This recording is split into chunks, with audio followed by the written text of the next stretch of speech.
On n'a pas de gyrophare.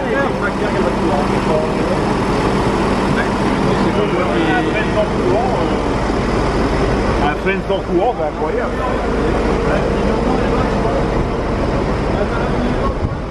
Donc quand tu veux le dérouler, tu décrabotes d'abord.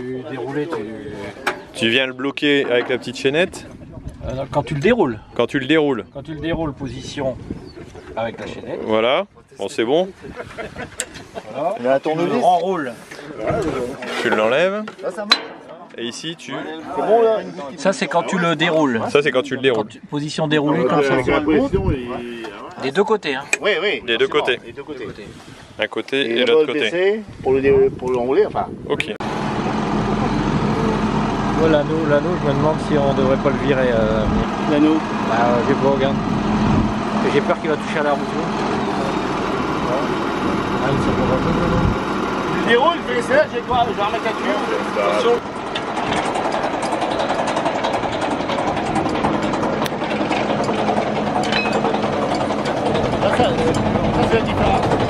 Ah, il y a le GSM ici.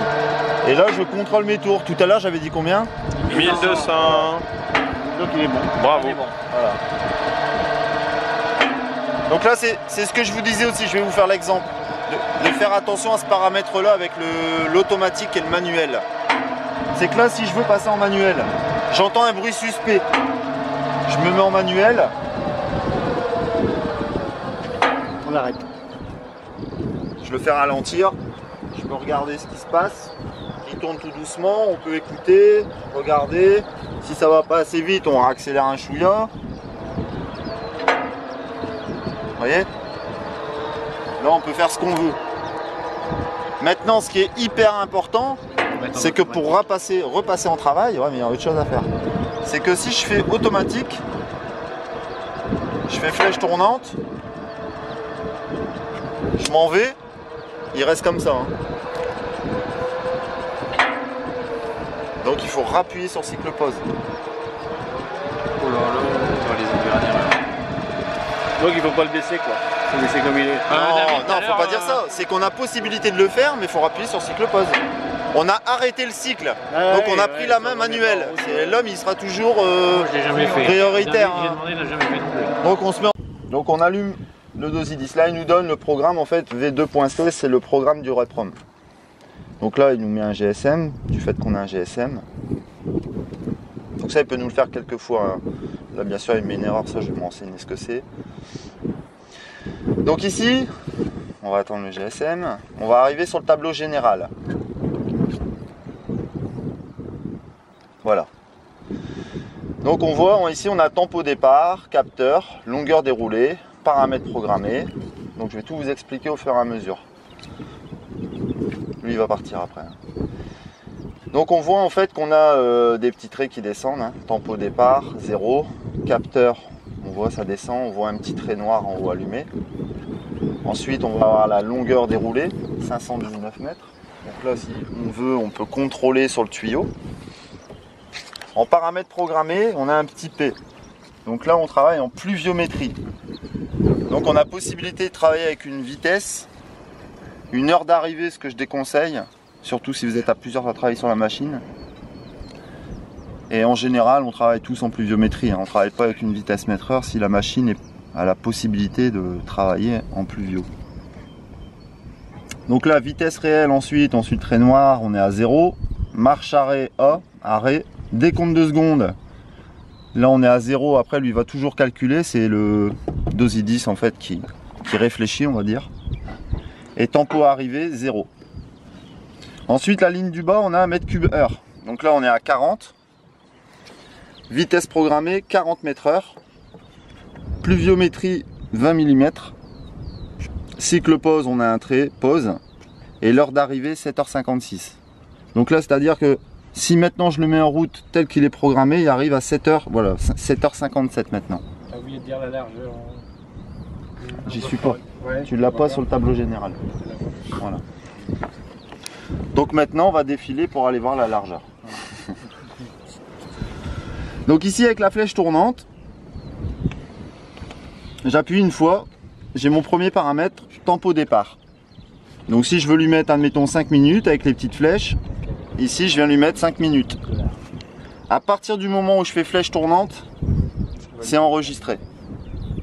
Ok. Si on veut modifier comme nous, on dit tiens, on va mettre 8 minutes. Si vous voulez revenir dessus, Ouais. alors si on donne des impulsions, on avance. Si on reste appuyé, on vient en arrière. Ouais. Donc je reviens sur le tempo départ. Ouais. Je lui mets 8, flèche tournante, c'est enregistré. Enregistré. Voilà. Ok. Ok. Tempo arrivé,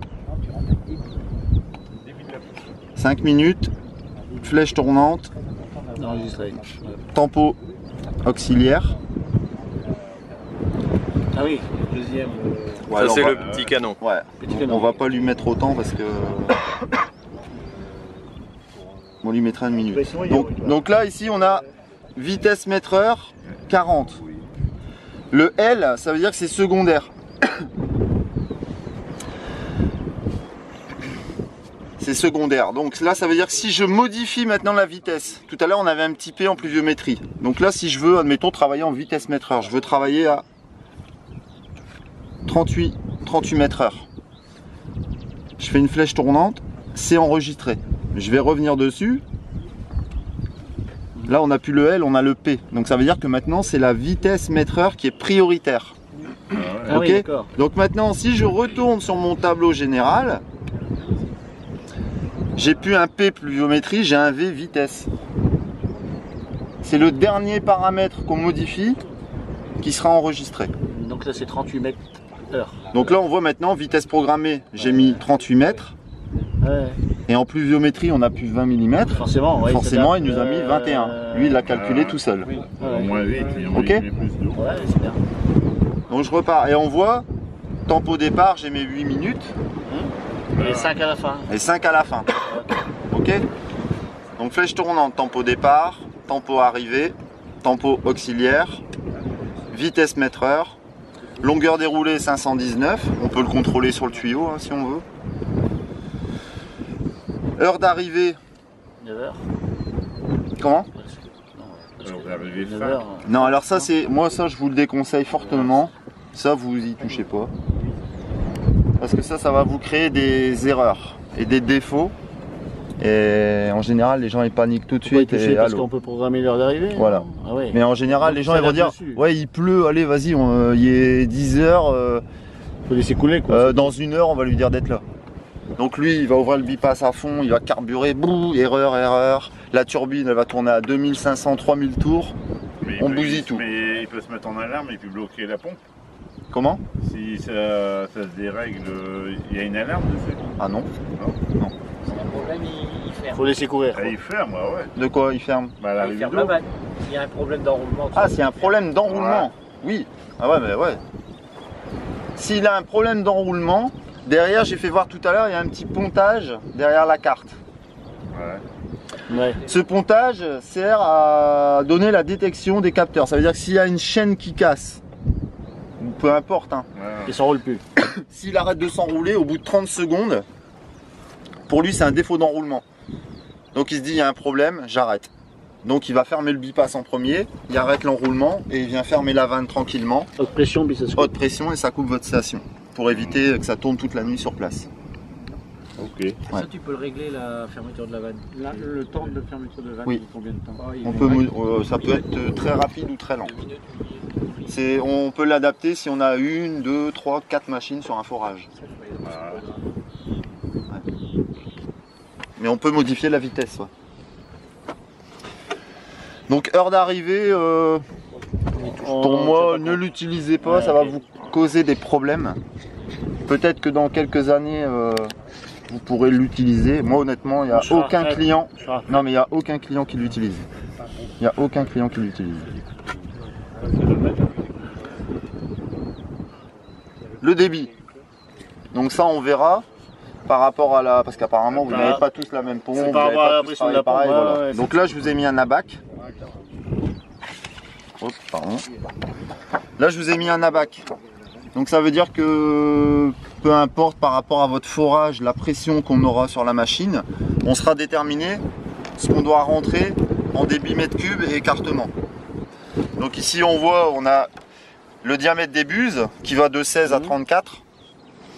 Ici on aura la pression de la buse. Attention, hein, ça reste du théorique, hein, c'est pas du millimètre carré, hein, c'est pas...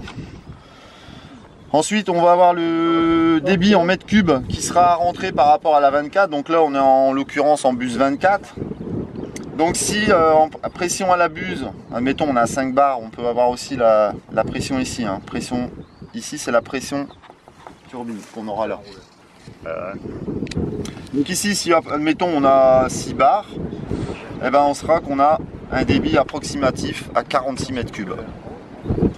Selon la pression qu'on obtiendra ici quand on mettra en route.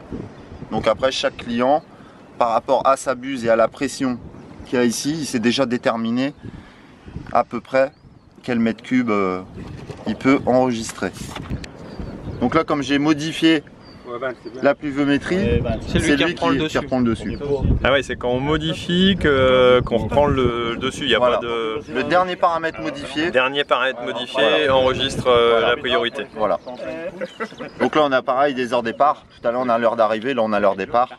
On zappe. La date, je sais pas si est cette heure-là. Si, je Pas sais. regardé, ouais. Donc ça c'est Y11F, c'est le programme. V2.16 c'est l'EPROM. Ça c'est des choses que je peux vous demander si vous m'appelez, si vous avez un souci ou quoi que ce soit. Donc là la base c'est un MM2A 120-600 avec une turbine 25-130. C'est la turbine qui est là-dedans. 25-130. 25 mètres cubes à 130 mètres cubes. Donc là on arrive au paramètre vanne d'arrêt. Donc là maintenant moi si je veux, là je pilote la vanne ici. Donc ça c'est ce que je vous conseille de faire, c'est quand vous ramenez des tuyaux vides, ce qui est assez courant je pense à chaque passe, c'est d'ouvrir la vanne manuellement. Alors si on a 3 tuyaux vides c'est pas grave, hein. Si on a 700 mètres ou 2 km de tuyaux vides, on met pas ouvrir son paramètre vanne d'arrêt et avec les petites flèches on va la piloter. Donc là on voit ouverture.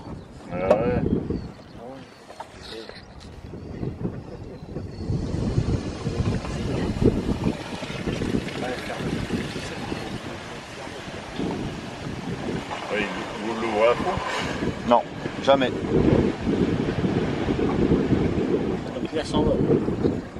Vous allez avoir quand vous serez dans le cycle, c'est obligatoire de venir contrôler ce paramètre là. Vitesse RPM. Voilà. Donc là ici sur le vitesse vous allez avoir le paramètre programmé, donc ça veut dire qu'on va avoir la vitesse en mètre heure en réel. Et ici RPM on va avoir les tours minutes de la turbine. Donc le capteur est ici. On le voit. Vous voyez? Ah ouais, ouais. Ok. Donc ça c'est hyper important, je vous explique pourquoi. Vous déroulez à fond. Vous mettez en route, il va démarrer, pas de problème, le bypass va s'ouvrir, tac, il va se mettre ici. Il arrive à atteindre les mètres heures que vous avez demandé. Admettons vous tournez à 450 tours. Au fur et à mesure que le polyéthylène va monter sur la bobine, il doit ralentir pour toujours avoir une vitesse d'enroulement constant. Donc au plus il va ralentir, au plus on va descendre, 400, 300, tac il décroche, il s'arrête. Vous revenez le lendemain et puis bah, tout s'est arrêté et le chariot est en plein milieu. Donc moi ce que j'aime bien avoir comme vitesse, quand vous êtes déroulé à fond, on tourne toujours autour des 1200 tours. Vous êtes obligatoirement à l'abri, vous êtes sûr qu'il est rentré. Donc on peut aller jusqu'à 1500 tours. Mais on va pas à 2000, 2500, 3000. Ouais, quand on est sur le paramètre, on peut faire fonctionner par exemple le bypass avec plus et moins. Là, je fais plus et moins, vous voyez, il met accéléré, on voit, il s'ouvre. Hein. Vous voyez Pas de côté, ralentir. D'accord. Ça c'est pour contrôler si jamais, Voilà. Alors ça... Et il faut avoir fait cyclopause quoi. Maintenant ça c'est nous qui leur avons demandé, justement parce qu'il y a eu beaucoup d'accidents là-dessus, c'est que normalement si vous êtes là, on est bloqué. Ah ouais, donc parce que là si vous êtes en manuel, vous n'avez pas de régulation. Ça veut dire que si vous partez, que vous le laissez comme ça, vous êtes à 40 mètres heure au bout, bah ici il va être à 80 mètres heure. Ici on a un pressostat. Donc lui détecte la pression pour ouvrir la vanne. Ça veut dire que là maintenant si j'appuie sur cyclopause, je lui mets une vitesse, il va me mettre pression, attendez. Donc lui il va attendre d'avoir la pression qui arrive et de là il va ouvrir la vanne tranquillement et il va lancer le cycle. Donc pour ça il faut avoir appuyé sur cycle pause. Et de là il met pression, attendez. Là comme la machine est vide, le réseau est vide, on va le faire manuellement. Donc on va ouvrir la vanne à 1/3 et on remplit le réseau progressivement, doucement. Donc c'est-à-dire on démarre pas avec la station à 15 bars. La station elle est... Et quand on démonte... Comment? Il n'y a pas de... Si, nos idées s'il dit batterie... Ah, il va vous le dire, mais... Et quand on démonte la batterie, on couvre le panneau ou on le débranche. C'est ça. Et quand on il y en a un qui a suivi. Ouais, mais c'est pas arrivé après.